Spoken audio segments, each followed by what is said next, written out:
What's going on, Jerome's? Happy Monday. So we wanted to go through one of the thought exercises that we do with all these mock drafts of, hey, what if the Vikings only take one position through all 7 rounds? And it's mainly to illustrate what sort of value you can get at each stage of the draft. Now, I understand that it artificially constricts the supply of talent, but we're not going to get into the macroeconomics of all of this. It's mainly for fun. It's for grins, and let's go. So what would happen if the Vikings only draft offensive linemen? Go. Plus, I don't want to trade. I don't know. I feel like sticking and picking. I feel like Gettleman today. Oh, J.C. Horn to the Cowboys. Wow. I ain't trading. Right, so we moved down 11 spots for a third-round pick. I spit in your eye, Trent Baalke. No. The Jets. So the Jets moving down 9 spots, picking up a 3rd and a 6th. And then Washington, blah, blah, blah, blah, blah, blah. Well, let's see who's on board. Just for schnitz. Even though I just said I don't feel like trading, sometimes you get an offer. Mac Jones, AVT. No, like I said, we're only taking offensive linemen. So, do we trade down that far? Do we trade down, was it 9 spots? No, we're going to stick and pick. All right, so AVT or Tevin Jenkins, what do we do? I feel like being spicy today. We're going to take Tevin Jenkins. There we go. Now, Tevin can play right tackle. I have my doubts about him switching over to the blind side, but he could be a rock star guard for sure. Yeah, I think that he could certainly pull that off pretty nicely. Where I think AVT is definitely the safest interior offensive lineman in the class at the top, but I mean, Jenkins' upside, you understand it. You get it. Why is this thing going so slow? Zoom in and enhance. Anyways, we can talk about offensive line.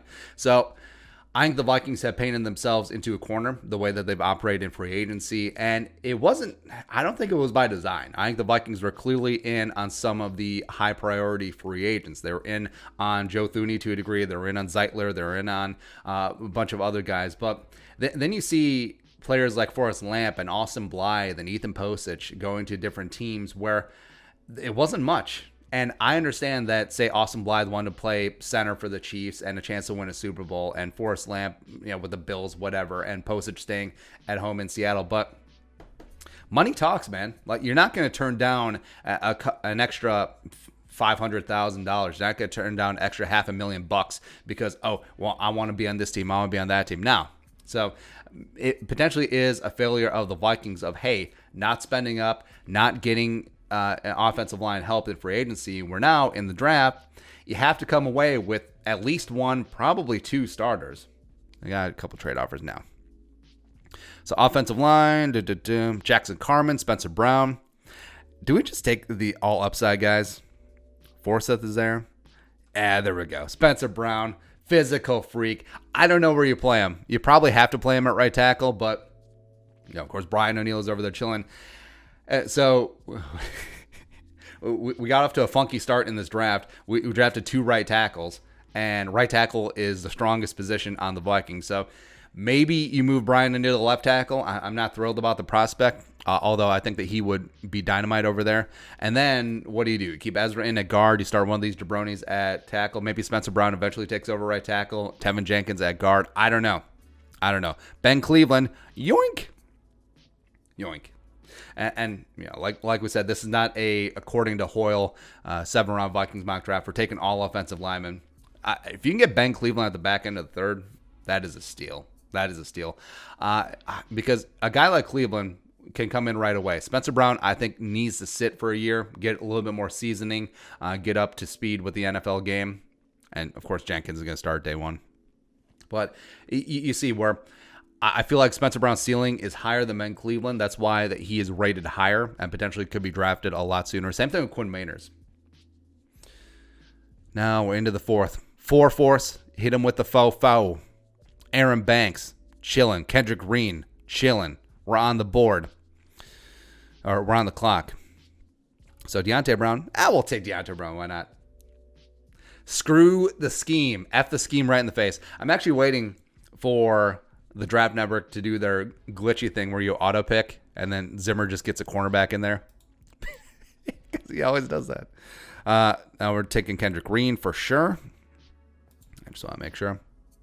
And the Vikings, if you're able to get a guy like Cleveland in the third, Kendrick Green in the fourth, or Deontay Brown and Kendrick Green in the fourth, you can understand the Vikings go a bunch of different directions, especially in the first round, because there's going to be a lot of talent there. If one of the big five quarterbacks falls, you would have to think about it. Cornerback is also going to be plentiful if Horn or Surtain or Farley medically wise. Medically, if he checks out, he's good to go. One of the big four playmakers falls. So, as weird as it sounds, and as upset as fans would get if the Vikings don't have a first-round offensive lineman, I would understand it. I would get it. So, still in the fourth round. Yeah, we're really sucking this thing up. We're really just getting after the offensive lineman supply. Adrian Ely, I'm kind of whatever about him. Alaric Jackson, Josh Ball, David Moore. We'll take David Moore. Why not? Oh, but you already have guards. You already have 7 offensive linemen, man. Shut up. So David Moore, Grambling. We're just racking up Senior Bowl dudes. Just getting it. I like it. Sedarius Hutcherson, come on down. You already got your guy, Zach Bailey. And with Hutcherson, Moore, and Deontay Brown, we're like, F the scheme. We're just getting 350-pound. Oh, same thing with Ben Cleveland, even though I think his movement skills are underrated. We're just getting 350-pound dudes. We're tired of being pushed around. Himmelman, Illinois State guy? Sure. Zimmer, Illinois State alum, taking a gamble on his... What's it called? What's it called when two people go to the same school? It doesn't matter. I was going to say comrade, except that's not correct. Alaric Jackson coming out of Iowa. Let's go. Let's go. Colvin Lannon, Will Freeze, Jordan Reed, Luke Campbell, Bryce Matthews, not Bruce Matthews. Had to look twice. Don't think twice. It's all right. Michael Menet, I feel like, is pretty underrated. I love Jim Morrissey. Of course, anytime I say I like someone, they're gone. It's like high school all over again. Shoot. Michael Menet, come on. Connor Olson, sure. There we go. Michael Menet. Let's get some. Feeling pretty good about this draft.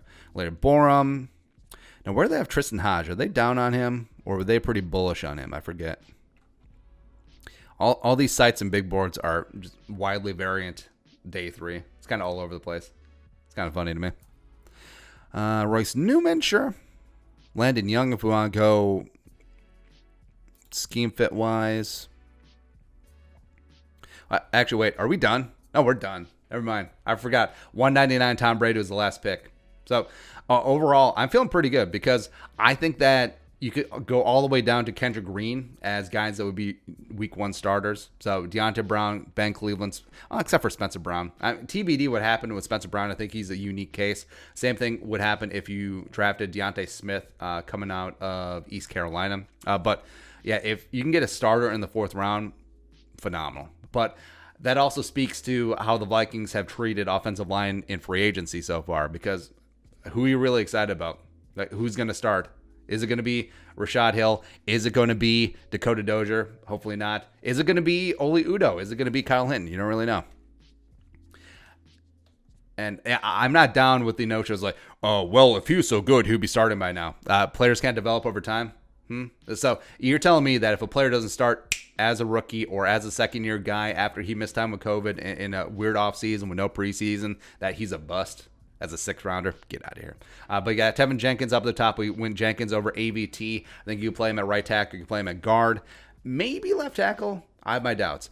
Into the 3rd round, got Spencer Brown, the physical mountain of a man, right tackle. I think that's all that he can play in the NFL. Ben Cleveland, going to be a right guard coming in the 3rd round. And then you got a bunch of dudes that are just like dudes. Deontay Brown, Kendrick Green, David Moore, Sedarius Hutcherson. Absolute size, absolute getting after it. Kendrick Green, though, is probably the best mid-round scheme fit guy. Plus, you do love his attitude coming out of Illinois. And then later on, you got Drew Himmelman, the small school tackle project, as well as Alaric Jackson, the big school, big size, getting after a guy. But Alaric Jackson is not in the same universe in terms of athleticism as Spencer Brown, but can be a nice, potential swing backup, as well as Michael Menet, the guard coming out of Penn State. So overall, I'm feeling pretty good. And like we said, this is a thought experiment just to show about the value that you can get at all stages of the draft and in terms of a certain position.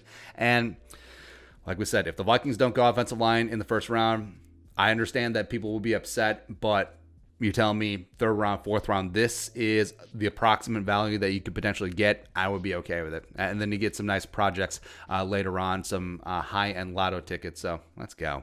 But your thoughts, taking all offensive linemen, let us know in the comment section below. Subscribe for daily Vikings takes. Want to support that work, post something in the Venmo. But until next time, Skull Production Value.